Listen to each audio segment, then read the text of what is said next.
that we have overcome our tech issues. Yeah, just a little ingenuity goes a long way when you're doing things on the fly at the last moment. LaTrina Antoine, editor-in-chief of DCWitness.org, is with us tonight, a truly multidimensional journalist who does a great deal of reporting on terms of law and order in the District of Columbia. She's overseeing daily social media postings, managing a team of news reporters, interns, and photographers, and still takes the time out to do her own interviews. It's a tremendous pleasure to talk with LaTrina Antoine. Good evening, ma'am. It's a great pleasure to have you on the air with us again tonight. It's a pleasure to be here. Good evening. Good evening. Listen, where do you find all the time to do all that you do in terms of being a pioneer in the field of law and order for the District of Columbia? Well, I don't sleep, so that has a lot to do with it. I have a fantastic team with me, and they all put in. Um, they all just give their all. So I couldn't do this without them. Exactly. Exactly. Listen, you do a profound work at DC Witness, and not a lot of people know what DC Witness is. What exactly is DC Witness? Well, DC Witness is a website that covers and tracks all of the homicides in DC. And we will cover these homicides from the date of death until a judicial resolution, whenever one is made. And in doing that, we also assess homicide reduction policies through the data to kind of help city officials really understand what in the policies is working, what is not working, and how could that essentially change. Now, you've been doing this for a little while. Are they more receptive to you than when you started at DC Witness? Well, yeah, so we actually are working with the city now to help them. Yes, we're working with the city now, and we're supplying data again for this cause to help reduce homicides. Exactly. Now, LaTrina, there are those who think that once uh, the case has been taken to an arrest, that it's over, it's done with, it's no longer in the news cycle, we can move on with our lives to the next crime. Is that the case? Is that the end of the road? No, that's really just the beginning. So, and what a lot of people don't see in what DC Witness, this is why DC Witness does what it does, is because there's so much more after the arrest has been made. And that could determine, a lot's determined then, and it could, sometimes an arrest is made and the person that's arrested, there's actually really nothing against them to bring to trial, and the case is dismissed. Wow. This spans into the whole judicial proceeding process of plea agreements or of hearings, or and it all and some of the cases really will end in trial, but we go on that process and we help residents understand that process because it can be very cumbersome. Now, you mentioned that some cases get, tossed uh, in terms of the litigation process. I'm quite certain that the district does a very good job of coordinating with the police or making certain that they have an airtight case. Am I correct in terms of that? So it's really all a part of the process. So the police, the district, they all do phenomenal work. But sometimes, given the legal system, Yeah. some cases will not see completion, uh, whether it be the evidence that has been collected, or whether it be certain timelines that have not been met. So there are different reasons for cases to be dismissed, and it's really on a case-by-case basis.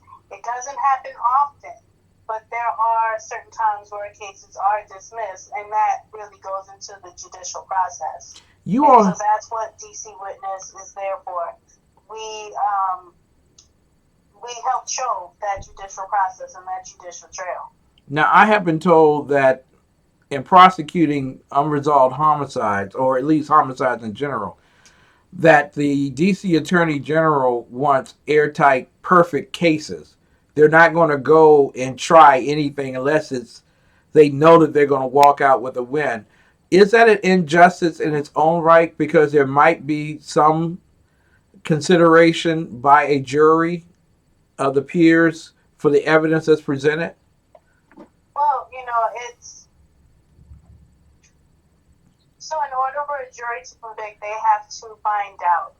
And we are there for the trial. So I can't sit here and tell you that the prosecution only brings airtight cases every time they go to court, or every time they bring a case to litigation. But what I can tell you is that both the prosecution and the defense, the judge, and all legal personnel really give each case their all to make sure that justice is maintained and that, the community is safe. Because there are people sitting on both sides of that particular courtroom. And on the side of the prosecution, there are families that are hurting. They're crying. They just want justice to be done. And on the opposite side, there are individuals who are looking for flaws, litigative purviews to maybe avoid prosecution. Well, I have to stop you right there. Okay, great. Just to give some clarity. Now, when family members are present in the courtroom, there are tears on both sides. Yes. And it's not just about looking for flaws. That's the jury's job, is to take in all of the evidence, and when they have doubt on a specific, when they have doubt to whether a person could have committed the crime, that's where their role comes in. But throughout the litigation process, the judicial process, if the families are there, usually tears are on both sides. Usually it's really a high, it's a big event for both sides. And DC Witness is there just to kind of capture what's happening, and then DC Witness will relay that to the community. That is part of what we do. Exactly. Especially since a lot of what happens in the courtroom often isn't fully recorded.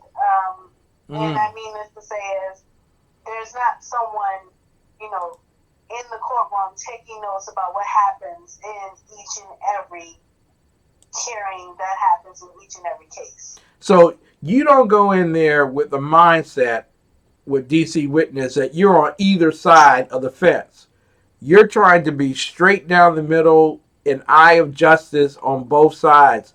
Do you get the pull in the community from both sides to choose a side? So the whole basis of DC Witness is that we're all about hard news. Yes. And that's really putting forth the data that we collect, that's being in the courtroom, and even in everything that we do, we only produce information that's publicly available. Exactly. So, do we get a pull from time to time? Yeah, we have been confronted with, so people not necessarily wanting us to pick a side, but wanting us to give a solution. That's not what we do. Yes. We gather the facts, and that's what people need. That's what people think. That's what people need. That's what government systems need. That's what communities need. They need to know the facts first before they try and think about a solution. And that's part of how we think about it. If you don't have the facts, it's Mm-hmm. very hard to come upon the right solution. Now, there was a recent update that you gave on March the 11th for a case regarding Cavante Richardson, and that his defense attorney said that all materials for DNA testing have been sent out in terms of that court update. Now, I got to ask you here. DNA testing. Why are we waiting to go to trial before there's DNA testing that's put out? Shouldn't that already have been done? So in certain cases, things will come up at the last minute. DNA, if counsel, and this is counsel on, usually counsel does get to DNA testing before pretrial DNA testing. Yes. However, if things do come up at the last minute, then adjustments have to be made. So how does that impact a trial? I mean, because you know these are very emotional events, and then all of a sudden, the judge is asking for additional work to be done. Does that put a sense of fear in the heart of a prosecutor that maybe they don't have everything together, or how does that work in a courtroom? Well, I couldn't tell you how the prosecutor feels in that case because I'm not inside their head. But what we've seen is that sometimes there could be a delay. Mm-hmm. And the time frame of that delay really depends on the case and the judge who's presiding over it. Wow. So how, and for a DNA matter, that shouldn't only take what, about 2 weeks or whatever to get oh boy, that looks like Some matters can take months, so it's a lot of different. From what I can gather, sitting in the courtroom, there's a lot of hoops to go through, and it takes time. So it does take time. exactly. Now, you are disseminating this information on a daily basis from dcwitness.org, and I truly enjoy it because I put it right there on Facebook and on Twitter, all that stuff that you all are doing, because it matters on both sides. Justice must prevail on both sides. But when justice does not prevail, does DC Witness know that? How do you all report that?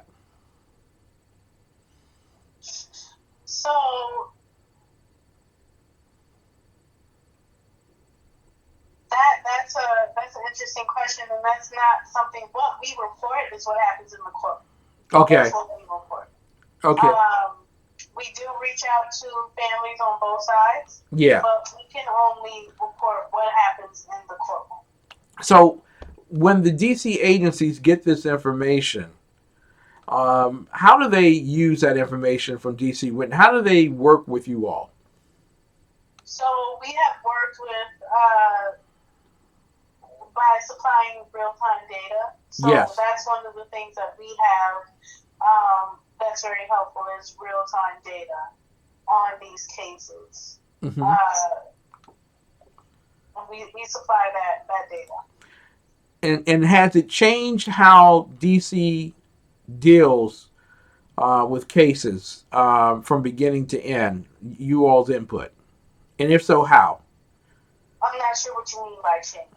Well, often we got news that someone was arrested, and then that was the end of the case. And there wasn't very much interest beyond what happened. You know, maybe you might have some celebrity or some other heinous crimes that take place that people pay attention to, but nothing more than that. How does what you do impact what DC government is supposed to do in terms of following cases? So what we do, see that is a different side. So in following the cases, we are a media organization. So we're kind of twofold. On one side, we are kind of a media organization that gives news, reports on the cases, the homicide cases that happen. And we started because we noticed that a lot of mainstream media wasn't fully reporting on these cases. And again, it goes back to because sometimes it doesn't reach the peak interest levels of people, but the way we see it is every life needs validation, and we should keep following these cases through because, it's important. Yeah. Whether or not how many eyes it gets, it's important. LaTrina, you wrote this week about the coronavirus, and I want to give people the opportunity to read what you wrote. Does it have an impact on how the judiciary reacts or adds to the justice system? So that is the main reason of why I wrote this report is because it could. Mm-hmm. And I recently just heard about Upper Marlboro's courthouse has closed. Wow. So, and although the DC courthouse has not made a decision on whether to close, they are in discussions about what they are going to do next. But what I can tell you is that it looks like we're stepping into kind of, a different system, just given the fact that, this virus is now a national emergency. It's, a lot of people are fearful of it. Now we could be stepping into a different realm. We've seen in the courthouse, both counsel and judges, wearing masks and taking preventative measures. And wow. It has been a conversation that has been in the DC Superior Court. So now, is this a new age? Is this a new age? Yeah, and this is my follow-up question to that, LaTrina. We're only talking about 10 or 15 people a day, right? For DC Superior Court. 10 or 15 people a day? Yeah. I'm just adjusting. It's a lot of people that go through DC. Around 10,000. 10,000. Go through DC Superior Court. We've already heard cautions about, mass gatherings of 1,000 people. So this is 10 times that. So, this sparked a lot of my piece. It sparked a lot of my piece. How is this going to change the judicial system? How is justice going to continue moving?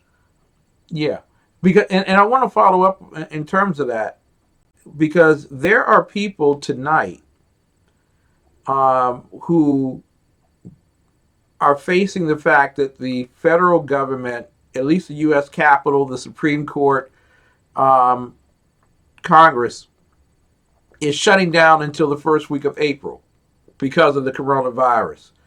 Other courts around the country are thinking, with the coronavirus threat, 10,000 people a day, maybe this is not a good thing to have people assemble for jury duty and things of that particular nature.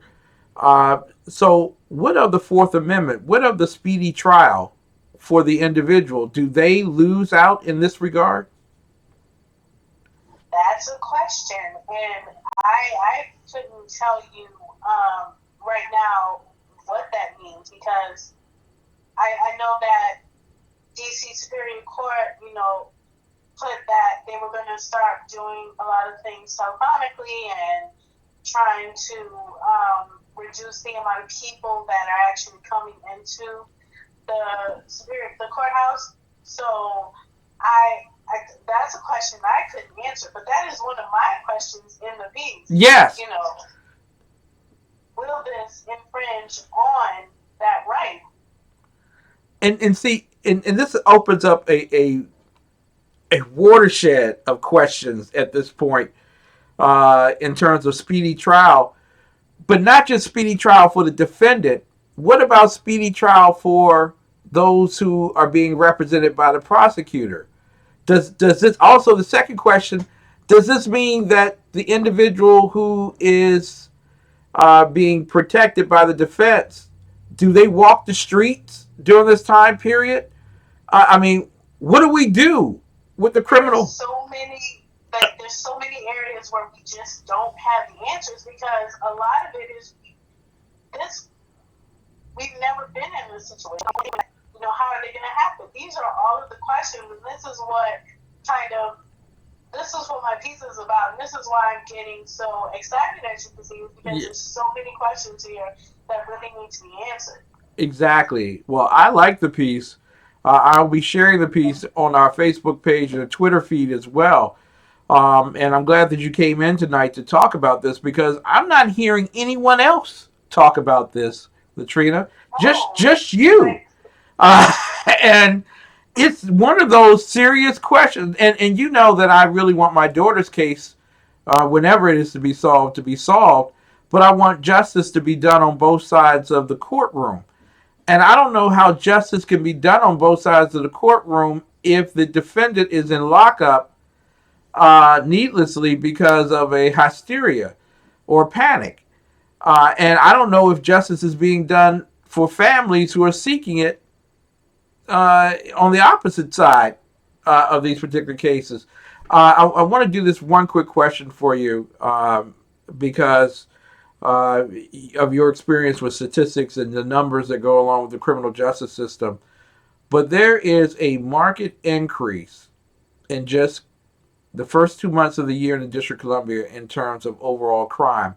Homicide is staying at virtually the same level, but all other crime levels are going up. And now we got 4 more weeks of school being knocked out, or at least 2 successive weeks. Does this bode poorly for opportunities of crime in the city? I mean, it's getting warmer. Yeah. As you can see, and usually crime does spike in warmer temperatures. Will the fear of spreading the virus actually keep people inside and keep crime down? I'm not sure. Yeah.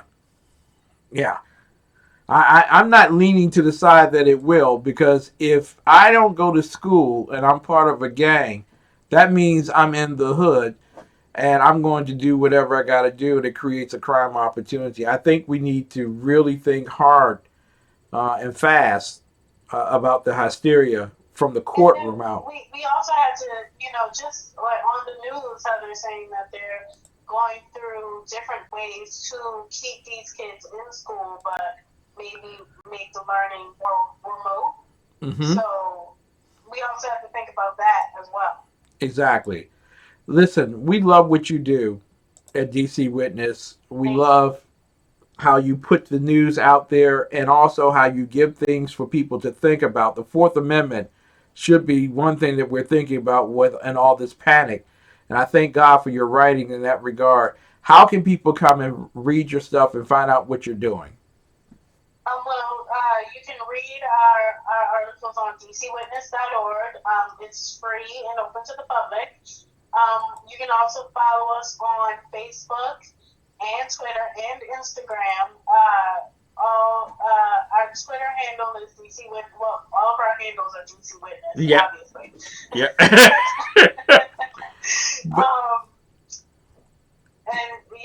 That's the best way to just kind of keep track of what we're doing, and we're steadily coming up with more ways to really supply the public with information, supply the DC community with information on DC homicide. It's a lot of cities that can learn a lot from you. Listen, we look forward to you coming back. Hopefully we'll get you back every month from now on to talk about these particular issues and concerns. But I am sincerely concerned about the Fourth Amendment here, as well as the First Amendment, invasions of the First Amendment for assembly. But that's the conservative in me. But the Fourth Amendment, definitely speedy trial. We're going to have some issues. God bless you, LaTrina. Thank you so much for what you do. Everyone go to DC Witness at Facebook, DC Witness on Twitter. Like her, like what they do. We will be back with more of the best. You are watching us on Open Heart Closed Case Night. Sharnice Milton, ladies and gentlemen, is my daughter. She was killed. Unfortunately, her case remains unsolved. We remember her every Friday night. In terms of focusing on unresolved homicides, missing persons, and teen suicides and child abuse cases. You are watching TECN TV. We are a republic, not a democracy. The best in urban conservative news and talk. You can find us at TheExceptionalConservative.com. We'll be right back, right after this. Hey y'all, it's Nita and I'm back today with another Shein haul. I wanted to show you guys what I got. This is my second time purchasing from them. So if you have not checked out my first haul, I will link it somewhere so you can check it out. But anyhow, Shein has very, very affordable items. They are a Chinese-based company. Everything is super inexpensive, very affordable. And I want to show you guys what I got. So if you want to see what I got, stay tuned. So first up is this pearl sweater. I'm calling it a sweater, but it is a thin material, so you won't be hot in it at all. I'm not gonna say wear it now in Texas, it's too hot, but it is a very nice sweater-like material, but it is kind of thin. I love the pearl details on it, and yeah, I really like this sweater.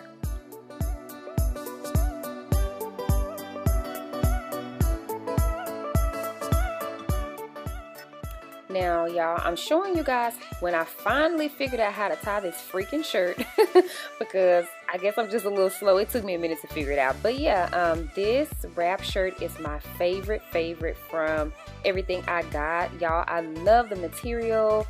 It looks super expensive and rich, and I just love